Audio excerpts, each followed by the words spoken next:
Si est certainement l'une des nuits les plus traumatisantes de leur vie qu'ont vécu Bernard Tapie et sa femme Dominique ce week-end.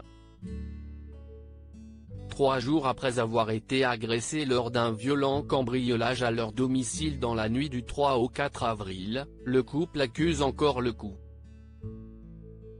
Dans un bref entretien pour Libération ce mardi 6 avril, l'homme d'affaires est revenu sur les terribles violences que son épouse et lui ont endurées après que 4 cambrioleurs cagoulés se soient introduits dans leur demeure secondaire de Comble-la-Ville.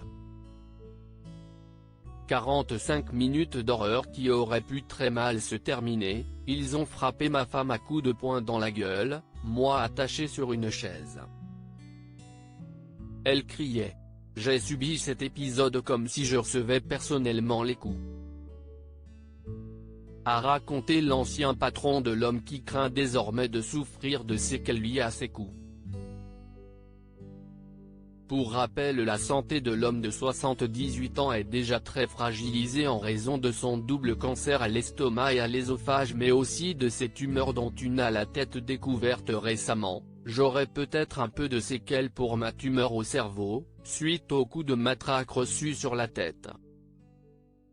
Les médecins me le diront dans 2 jours. A confié le père de Sophie Tapie qui reconnaît que tout cela est dur à encaisser.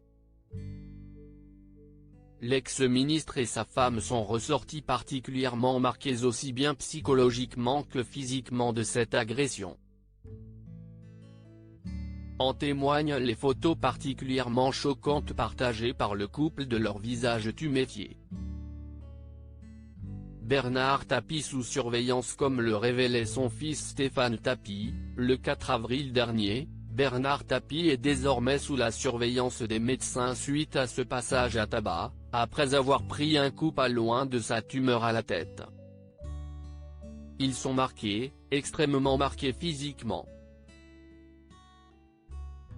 Ils ont pris beaucoup de coups. J'ai été très choqué de voir ma belle-mère aussi marquée, a précisé Stéphane Tapie, qui s'est insurgé que l'on prenne, à une femme comme ça. Si est-il lamentable, si est-il honteux, a-t-il déploré. Les époux Tapie ont pu compter sur le soutien du président Emmanuel Macron qui a fait mettre en place un service de sécurité pour eux. Un geste qui s'est fait par bienveillance et qui permettra certainement de rassurer Bernard et Dominique Tapie alors qu'une enquête pour vol aggravé avec violence et séquestration a été ouverte.